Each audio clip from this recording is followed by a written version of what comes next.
ठरलं तर मगच्या येणाऱ्या काही भागांमध्ये प्रेक्षकांनो आपल्याला खूपच असा छान ट्विस्ट पाहायला मिळणार आहे.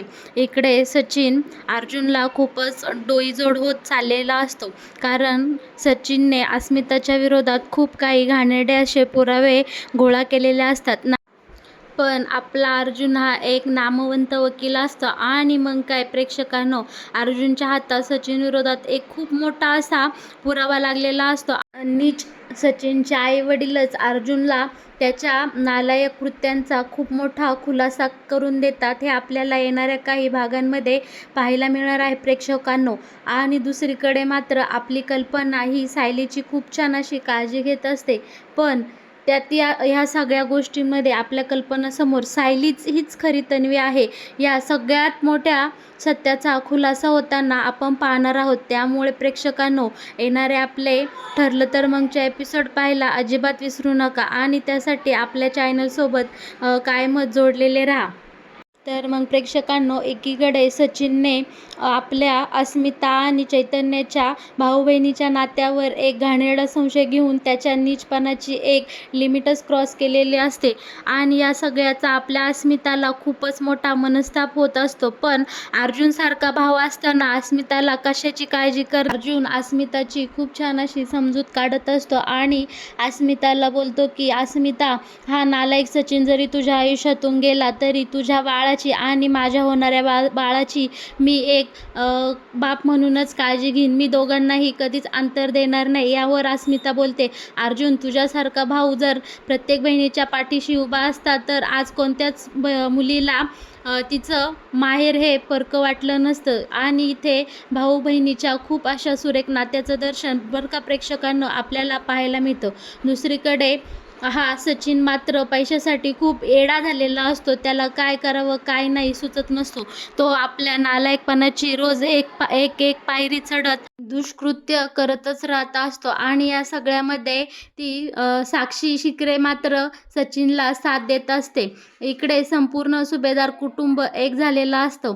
या सगळ्यामध्ये चैतन्याचाही अर्जुनला खूप मोठा पाठिंबा असतो की अस्मिताईला त्या नालायक भिकारड्या सचिनपासून आपण सुटका मिळवून देणार, कारण चैतन्य हा देखील अस्मिताचा मानलेला भाऊच असतो.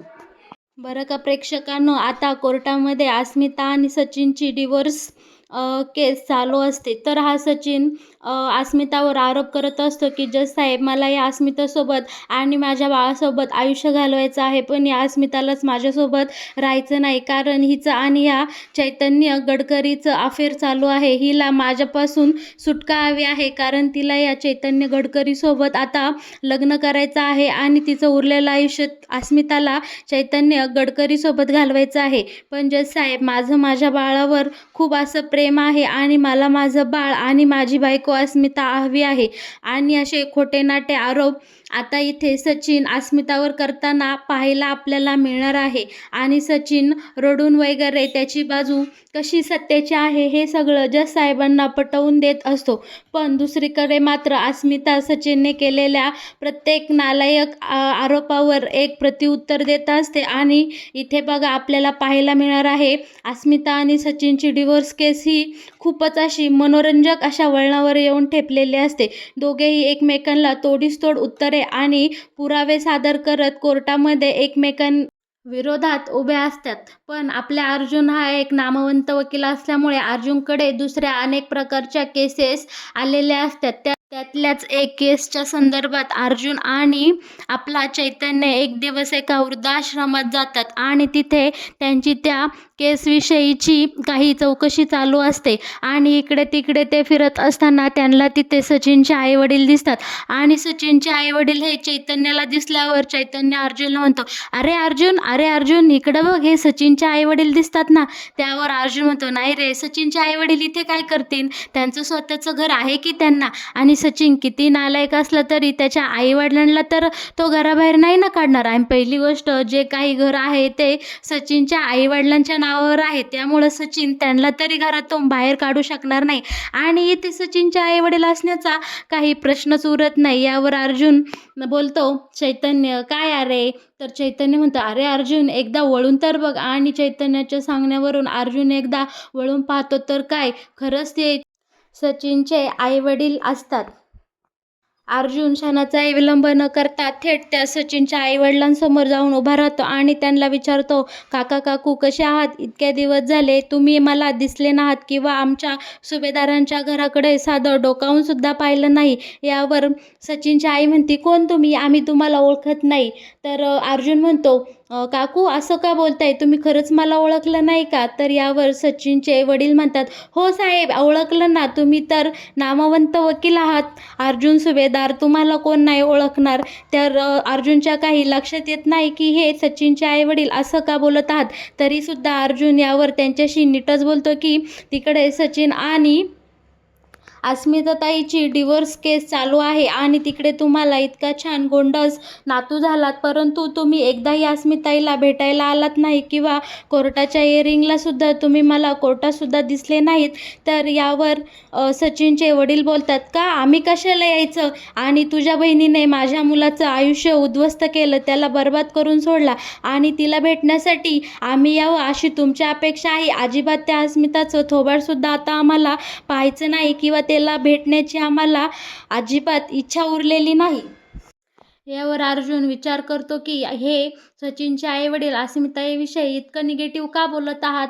तर यावर अर्जुन त्यांना विचारतो, नक्की तुम्हाला काय कळलं? तुम्ही मला सांगसाल का? तेव्हा सचिनची आई सांगू लागती, तुझ्या नालायक बहिणीचं बाहेर अफेअर चालू आहे आणि तिला त्या चैतन्य गडकरी नावाच्या एका मुलासोबत तिचं उरलेलं आयुष्य घालवायचं आहे असं आमच्या कानावर आलं आहे. माझा मुलगा तिकडं बाहेरदेशी जेव्हा कामाला होता तेव्हा त्याच्याकडं खूप सारे पैसे होते आणि त्याच्या पैशावर ह्या अस्मिताने इतक्या दिवस चांगल्या उड्या मारल्या, मजा केली आणि आता तिकडं त्याची नोकरी गेली तर हिने इकडे हिचे रंग लगेच उधळायला सुरुवात केली. त्याच्याकडं पैसा राहिला नाही म्हणून हिचं लगेच त्याच्यावरचं प्रेम कमी झालं आणि तिने आमच्या सचिनला लगेच डिवोर्सची पेपर्स पाठवले आणि तिला आता माझ्या सचिनकडनं डिवोर्स हवा आहे. हे सगळं ऐकून अर्जुन मात्र सुन्न होतो की यांच्या मनात अस्मिताईविषयी किती मोठे मोठे गैरसमज या सचिननी पेरून ठेवलेले आहेत. त्यावर अर्जुन म्हणतो, काकू तुम्हाला जे काही कळलंय किंवा तुमच्यापर्यंत जे अस्मिताताईविषयी माहिती कळली ही सगळी खोटी आहे. खरं काय झालं आता मी तुम्हाला सांगतो. आणि मग काय प्रेक्षकांना अर्जुन सचिनचं एक एक सत्य आणि सगळ्यात घाणेरडे कृत्य ते त्याच्या आईवडिलांसमोर उघड करू लागतो. बरं का प्रेक्षकांनो, मग अर्जुन आता सचिनच्या आईवडिलांना सांगू लागतो की ऐका तर मग काका काकू, मनावर एक दगड ठेवा आणि तुमच्या लेकाच्या सगळ्या करामती, सगळा इतिहास ऐकायला तयार राहा. तुमच्या नालायक सचिनचं एका मुलीवर प्रेम आहे आणि ती मुलगी कोण आहे तुम्हाला माहिती आहे का? ऐका तर मग, साक्षी शिकरे, साक्षी मैपत शिकरे. हे नाव तर तुम्ही ऐकून असतालच ना. तर ही मुलीला मी एका खुनाच्या आरोपात जेलमध्ये पाठवलं होतं आणि तिच्यावरचा हा आरोप सिद्धसुद्धा झाला होता. ती जेलमध्ये या आरोपासाठी जन्मठेपेची शिक्षा भोगत होती. साक्षी मैपत शिकरे ही एका गुंडाची मुलगी असून मैपत बिल्डर माहिती आहे का तुम्हाला? नाव ऐकले का?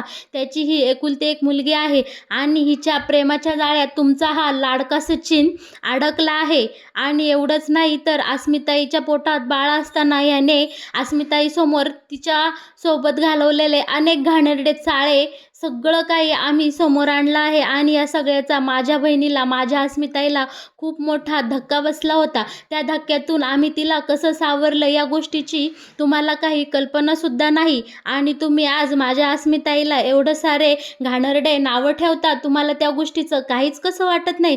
तुमचा हा नालायक मुलगा अजूनही त्या साक्षीच्या कॉन्टॅक्टमध्ये आहे आणि तिला मदत करत आहे. शिवाय ती साक्षी इथे तिची ओळख बदलून सॅम या नावाने तुमच्या सचिनसोबत राहत आहे.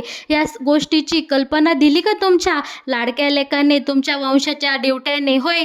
यावर सचिनचे आईवडील सुन्न होतात आणि अर्जुन काय बोलतो हे सगळं शांतपणे ऐकून घेत असतात. अस्मिताईच्या पोटात तुमचा वंशाचा दिवा म्हणजे तुमचा नातू असताना हे सगळं अस्मिताईच्या कानी पडलं आणि तिची तब्येत खूपच ढासळली. या सगळ्यामध्ये अस्मिताईची अर्जंट आम्हाला डिलेवरी करावी लागली आणि अशा गोंडस बाळाचा जन्म झाला. पण या गोष्टीचं सचिनला काहीच म्हणजे काहीच वाटत नव्हतं. तरीसुद्धा मोठ्या मनाने माझ्या बहिणीने सचिनच्या पोटात सगळ्या घाणेरड्या चुका पोटात घेतल्या आणि त्याला घरात घेतलं. पण हा सचिन सुधारायचं नावच घेत नव्हता.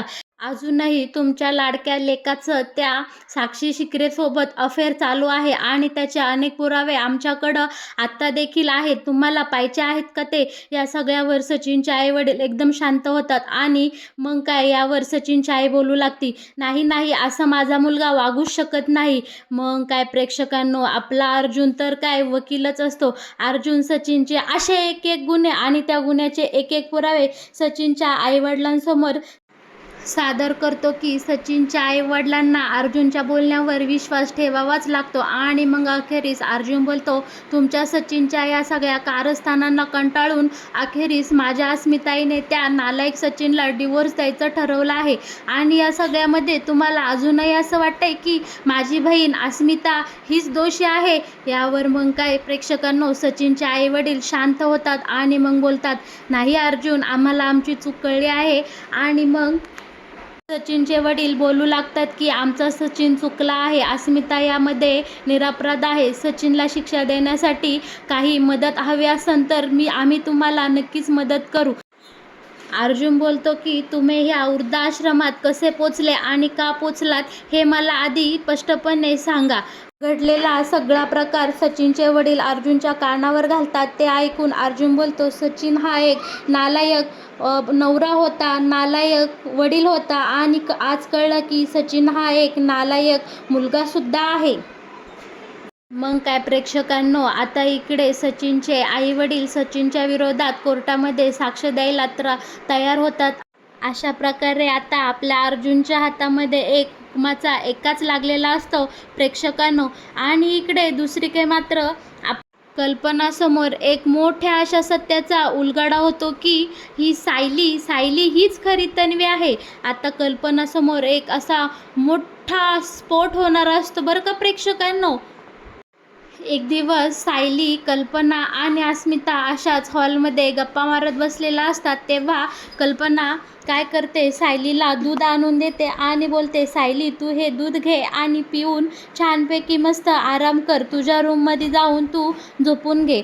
तर यावर सायली काय करते, दूध घेते आणि तिच्या रूममध्ये जाते आणि ते दूध पिऊन टाकते. पण काय झालं प्रेक्षकांनो, इकडे सायलीच्या डोक्यामध्ये सारखं चालू असतं की मला होणारे भास कशामुळे होत आहेत आणि ती मुलगी कोण आहे, ती मला सारखी का दिसते. आणि तो विचार सायलीला गरगरू लागतं आणि सायली तिथेच तिच्या बेडवर चक्कर येऊन पडते. आणि थोड्या वेळाने अस्मिता, कल्पना ह्या गप्पा मारत मारत सायलीला भेटायला तिच्या रूममध्ये जातात. आणि बघतात तर काय प्रेक्षकांनो, कल्पनाला दिसते की सायली तिथे चक्कर येऊन पडलेली असते आणि दुधाचा ग्लास इकडे तिकडे सांडलेला असतो. हे पाहून कल्पना धावत सायलीजवळ जाते आणि म्हणते, सायली, अगं सायली बाळा, काय झालं? सायली काय झालं? पण सायली काही आवाज देत नाही. तितक्यात कल्पना म्हणते, अस्मिता तू सायलीचे हात चोळ आणि मी तिचे पाय चोळते जेणेकरून सायलीला बरं वाटेल. आणि काय मग प्रेक्षकांनो, कल्पना सायलीचा पाय हातात घेते आणि तो पाय चोळणार तोच सायलीच्या पायावर कल्पनाला तुळशीपत्राची असलेली खून दिसते. आणि इथे कल्पना एकदम चमकून जाते. कल्पनाच्या डोळ्यासमोर एकदमच लहानपणीची तन्वी येऊन जाते आणि तन्वीच्या पायावर जशी तुळशीपत्राची खून आहे ती एकदम कल्पनाला आठवू लागते. आणि कल्पना चकित होते की अरे बापरे, ह्या सायलीच्या पायावर सेम तन्वीसारखी जन्मखून कशी काय आणि हे तुळशीपत्र सायलीच्या पायावर कसे काय. आणि प्रेक्षकांनो, हा सगळ्यात मोठा ट्विस्ट आता आपल्याला येणाऱ्या भागामध्ये पाहायला मिळणार आहे. आपली सायली हीच खरी रविराज आणि प्रतिमाची मुलगी, म्हणजेच आपली खरी तन्वी आहे.